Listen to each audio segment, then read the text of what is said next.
Hello everyone, study point RC channel पर आप सभी का स्वागत है। आज प्रमोशन चालीसा की हमारी अगली क्लास में बात करते हैं 10 प्रश्नों की और उसके साथ ही उसका पोस्टमार्टम करेंगे, निचोड़ पढ़ेंगे, प्रश्नों की व्याख्या करेंगे।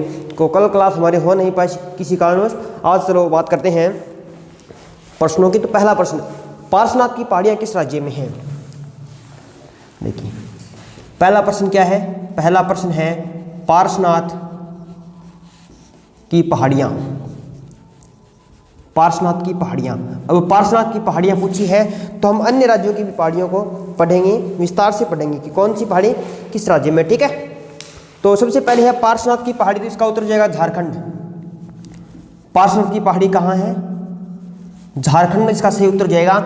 उसके अलावा 10 से 15 पहाड़ियाँ मैं लिख कर लाया हूँ आज, जो है जैसे पहले लिखिए गारो, खासी। आप कमेंट करते रहिए, बताते रहिए कि कौन सी पहाड़ी किस में है। खासी और जयंती पहाड़ी, गारो, खासी, जयंती पहाड़ी कहाँ पर है आप बताइए। उसके बाद में आती है दोस्तों पटकाई, सॉरी इसको रहने दीजिए, कैमूर पहाड़ियाँ। कैमूर पहाड़ियाँ, कैमूर पहाड़ियाँ किस राज्य में हैं? तो ये गारो, खासी, जयंती है ना। गारो, खासी, जयंती पहाड़ियाँ ये है मेघालय में। कहाँ है? मेघालय में। तो आप बताइए कैमूर पहाड़ियाँ किन राज्यों में है? कैमूर पहाड़ियाँ यूपी, एमपी, बिहार में है। कहाँ है? यूपी में है, एमपी में है और बिहार में कैमूर पहाड़ियाँ हैं। उसके बाद में अगली बात करें गिरनार पहाड़ी। गैसे गिरनार, गैसे गुजरात। गिरनार पहाड़ी कहाँ है? गिरनार पहाड़ी, गैसे गिरनार, गैसे गुजरात। गिरनार पहाड़ी कहाँ है? गिरनार पहाड़ी गुजरात में है। अगली पहाड़ी की बात करें नंगा पर्वत। नंगा पर्वत कहाँ है? नंगा पर्वत दोस्तों उत्तराखंड में है। कहाँ है? उत्तराखंड में। कौन सा पर्वत है दोस्तों? नंगा पर्वत किस राज्य में है? उत्तराखंड में है। उसके बाद आता है इलायची पहाड़ी। कई बार पूछ लिया गया है इलायची पहाड़ी। इलायची पहाड़ी या कार्डेमम पहाड़ी। इलायची पहाड़ी या कार्डेमम पहाड़ी कहाँ है? केरल में है दोस्तों। इंपॉर्टेंट, वेरी इंपॉर्टेंट रहेगा इलायची पहाड़ी, कई बार पूछ लिया गया है दोस्तों इसको। चलो अगले प्रश्न आगे बात करें। एक पहाड़ी और है कामेट पर्वत। बताइए कामेट पर्वत। कामेट पर्वत, कामेट पर्वत लिखा हुआ। कामेट पर्वत कहाँ है? कामेट पर्वत भी उत्तराखंड में है। कहाँ है? उत्तराखंड में। नंगा पर्वत उत्तराखंड में, कामेट पर्वत उत्तराखंड में है। उसके बाद में आता है दोस्तों कलसुबाई पहाड़ी। कलसुबाई पहाड़ी कहाँ है? कलसुबाई पहाड़ी, कलसुबाई पहाड़ी, कलसुबाई पहाड़ी ये कहाँ है? कलसुबाई पहाड़ी महाराष्ट्र में है। अगली एक पहाड़ी और आती है डाफला और मिसमी पहाड़ी। कई बार पूछ लिया गया है डाफला, डाफला व मिसमी पहाड़ी। कई बार पूछ लिया गया डाफला व मिसमी पहाड़ी कहाँ है? दोनों की दोनों कहाँ है? अरुणाचल प्रदेश में। कहाँ है? अरुणाचल प्रदेश में। डाफला मिसमी पहाड़ी कहाँ है? अरुणाचल प्रदेश में। अगली एक पहाड़ी का नाम आता है पटकाई बूम, हमने पढ़ लिया। गारो, खासी, जयंती पढ़ ली। सेवराय पहाड़ी। सेवराय पहाड़ी तमिलनाडु में। कहाँ है? सेवराय पहाड़ी। सेवराय पहाड़ी कहाँ है? तमिलनाडु में। कहाँ है दोस्तों? तमिलनाडु में है। ठीक है, उसके बाद में आती है अनाईमुडी चोटी। अनाईमुडी चोटी जो दक्षिण भारत की सबसे ऊंची चोटी है वो कहाँ पर है? अनाईमुडी कहाँ पर? अनाईमुडी, अनाईमुडी जो दक्षिण भारत की सबसे ऊंची चोटी है कहाँ पर है? अनाईमुडी भी केरल में है। चलो अगले प्रश्न पर बढ़ते हैं। दूसरा प्रश्न है नर्मदा नदी का उद्गम कहाँ से होता है? नर्मदा नदी का उद्गम कहाँ से होता है? नर्मदा का उद्गम तो पढ़े ही पढ़ेंगे, उसके साथ अन्य 4-5 नदियों का उद्गम और पढ़ेंगे, जिससे सब कुछ क्लियर होता चला जाएगा। ठीक है, नर्मदा का उद्गम। नर्मदा नदी ऐसी नदी जो डेल्टा नहीं बनाती। नर्मदा व ताप्ती नदी क्या नहीं बनाती? दोनों के दोनों डेल्टा नहीं बनाती। नर्मदा का उद्गम, इसका उद्गम कहाँ से होता है? अमरकंटक पहाड़ी मध्य प्रदेश से इसका उद्गम होता है। कहाँ से होता है? अमरकंटक पहाड़ी मध्य प्रदेश से दोस्तों इसका उद्गम होता है। इसका उत्तर सही हो जाएगा ये। उसके बाद में देखिए नर्मदा और ताप्ती दो नदियाँ, ये दोनों की दोनों पहली बात तो अपना जल कहाँ डालती है? अरब सागर में डालती है। अपना जल कहाँ डालती है? अरब सागर में डालती है। दोनों की दोनों ज्वारनदमुख नदी है। कौन सी नदी है? ज्वारनदमुख। इसका मतलब ये क्या नहीं बनाती? ये डेल्टा नहीं बनाती। ठीक है, चलो अगली नदियों की बात करें उद्गम के बारे में। सिंधु का उद्गम कहाँ से होता है? गंगा का कहाँ से होता है? ब्रह्मपुत्र का उद्गम कहाँ से होता है? यमुना नदी का उद्गम कहाँ से होता है दोस्तों? चंबल का उद्गम कहाँ से होता है? उसके बाद में एक दो नदियाँ और हैं। चेनाब का उद्गम बताइए कहाँ से होता है? चेनाब, चेनाब, चेनाब में लास्ट में ब है, ब में ब से बारला चतर्रा। उसके बाद में व्यास नदी का उद्गम कहाँ से होता है? व्यास नदी का उद्गम कराया गया है, बताइए कहाँ से होता है? गोदावरी का उद्गम कहाँ से होता है? गोदावरी का उद्गम कहाँ से होता है? और कौन सी नदी रह गई? चेनाब आ गई, गंगा आ गई। झेलम, झेलम बताइए झेलम का उद्गम कहाँ से होता है? झेलम का उद्गम कहाँ से? सिंधु का उद्गम कहाँ से होता है? मानसरोवर झील। कहाँ से? मानसरोवर झील कि कौन से ग्लेशियर से? बोखरचू ग्लेशियर से। कौन से ग्लेशियर से? बोखरचू ग्लेशियर से होता है। गंगा का उद्गम बताइए आप, गंगोत्री हिमनद से। कहाँ होता है? गंगोत्री हिमनद से। कमेंट करते रहिए, जिस चीज़ को जिस प्रश्न का उत्तर आता है। ये ब्रह्मपुत्र का उद्गम मानसरोवर झील, मानसरोवर झील और चेमा युंगडुंग हिमनद से। कौन से ग्लेशियर से? चेमा युंगडुंग ग्लेशियर से। ठीक है। यमुना का यमुनोत्री हिमनद से। कहाँ से होता है? यमुनोत्री हिमनद से यमुना का उद्गम होता है। उसके बाद में आती चंबल, चंबल का उद्गम होता है जानापाव पहाड़ी। कहाँ से? जानापाव पहाड़ी कहाँ पर है? मध्य प्रदेश से चंबल का उद्गम होता है। चेनाब नदी का उद्गम आप बताइए कहाँ से होता है? आप बताते रहिए। चेनाब का आप बताएंगे। व्यास का मैंने अभी बताया है, चेनाब के लास्ट में ब है तो बारालाचा दर्रा। कौन सा दर्रा? बारालाचा दर्रा। और व्यास का रोहतांग दर्रे से उद्गम होता है व्यास नदी का दोस्तों। कहाँ से होता है? रोहतांग दर्रा। कहाँ से होता है? रोहतांग। गोदावरी का त्र्यंबकेश्वर, त्र्यंबकेश्वर पहाड़ी, त्र्यंबकेश्वर पहाड़ी से गोदावरी का उद्गम होता है। झेलम का कहाँ से होता है? झेलम का शेषनाग झील से। कहाँ से उद्गम होता है? शेषनाग झील से। किस नदी का उद्गम होता है? झेलम का उद्गम होता है। उसके बाद में कोई नदी रहेगी रावी, रावी का, हाँ रावी रहेगी। रावी का लिखो रोहतांग दर्रा। रावी का भी कहाँ से होता है? रोहतांग दर्रे से उद्गम होता है। रावी नदी का उद्गम भी रोहतांग दर्रे से लिखेंगे आप। उसके बाद में कोई नदी रही नहीं है जो इंपॉर्टेंट है। चलो अगले प्रश्न की बात करते हैं। विश्व का सबसे बड़ा और गहरा महासागर कौन सा है? विश्व का सबसे बड़ा और गहरा महासागर कौन सा है? आज का तीसरा प्रश्न है दोस्तों। और इतनी व्याख्या पढ़ रहे हैं जो बहुत महत्वपूर्ण है, आपकी परीक्षा में पूछ सकते हैं। सबसे पहले बात करें कि सबसे गहरा व बड़ा महासागर कौन सा है दोस्तों? प्रशांत महासागर है, वो सबसे गहरा भी है, सबसे बड़ा भी है। कुल कितने महासागर हैं दोस्तों? 5 महासागर हैं। कुल कितने हैं? 5 हैं। पहला है प्रशांत महासागर, ठीक है। एक महासागर आता है अटलांटिक महासागर। कौन सा आता है दोस्तों? अटलांटिक आता है। एक दोस्तों आता है आर्कटिक आता है। एक कौन सा आता है? हिंद महासागर आता है दोस्तों। हिंद महासागर आता है, हिंद महासागर आता है। एक आता है दोस्तों अंटार्कटिका। कौन सा आता है? अंटार्कटिका, अंटार्कटिका महासागर। ये 5 महासागर दिए हुए हैं। प्रश्न है कि विश्व का सबसे बड़ा व गहरा महासागर कौन सा है? उत्तर हो जाएगा प्रशांत महासागर, ठीक है। प्रशांत छोटा महासागर पूछ ले, छोटा सबसे छोटा कौन सा है? आर्कटिक महासागर सबसे छोटा महासागर है दोस्तों।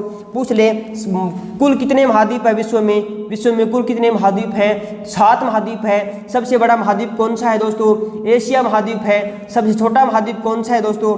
ऑस्ट्रेलिया महाद्वीप है। ऑस्ट्रेलिया महाद्वीप है। सबसे ज़्यादा जनसंख्या किस महाद्वीप में है? सबसे ज़्यादा जनसंख्या वाला महाद्वीप कौन सा है? एशिया है। सबसे कम जनसंख्या वाला महाद्वीप कौन सा है? बताइए आप कमेंट बॉक्स में कमेंट कीजिए। जो अंटार्कटिका महाद्वीप है अंटार्कटिका, वो सबसे कम जनसंख्या वाला महाद्वीप है दोस्तों। चलो बात करते हैं चौथे प्रश्न की। थॉमस कप 2022 का खिताब किस देश ने जीता है? बताइए किस देश ने जीता है? थॉमस कप 2022 का खिताब भारत ने इंडोनेशिया को हराकर जीता है। थॉमस कप 2022, इसका उत्तर हो जाएगा भारत ने। किसने जीता है? भारत ने। किसको हराया है? इंडोनेशिया को हराया है दोस्तों। किसको हराया है? इंडोनेशिया को हराया है दोस्तों, ठीक है। इसका उत्तर हो जाएगा भारत। थोड़े से विस्तार से पढ़ लेती हैं। आप बताइए 2022 मेजर ध्यानचंद खेल रत्न अवार्ड किसे मिला है? बताइए दोस्तों 2022 मेजर ध्यानचंद खेल रत्न अवार्ड किसे मिला है? शरद कमल को मिला है। शरद कमल को 2022 मेजर ध्यानचंद खेल रत्न अवार्ड मिला है। किसके प्लेयर हैं ये दोस्तों? ये टेबल टेनिस के प्लेयर हैं। कौन है? शरद कमल है जो टेबल टेनिस के प्लेयर हैं। मेजर ध्यानचंद का जो खेल रत्न अवार्ड है, इसका पहले नाम क्या था? इसका पहले नाम था राजीव गांधी खेल रत्न अवार्ड। इसका पुराना नाम है इस अवार्ड का खेल रत्न अवार्ड। इसको शुरू कब किया गया? 1991 में, 1991 में इस अवार्ड को शुरू किया गया था दोस्तों। चलो आगे बात करते हैं। टोक्यो ओलंपिक 2020 में भाला फेंक में स्वर्ण पदक किसने जीता? टोक्यो ओलंपिक 2020 में भाला फेंक में स्वर्ण पदक भारत के किस खिलाड़ी ने जीता? अब बात करते हैं 5वें प्रश्न की।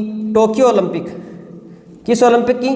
टोक्यो ओलंपिक 2020 का था और ये 2021 में हुआ था, ठीक है। अब इसमें भारत की तरफ से भाला फेंक में कौन जीता?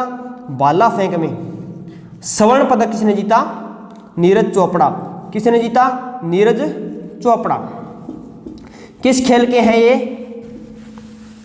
जेवलिन थ्रो, भाला फेंक के हैं ये। इन्होंने कौन सा पदक जीता? स्वर्ण पदक जीता।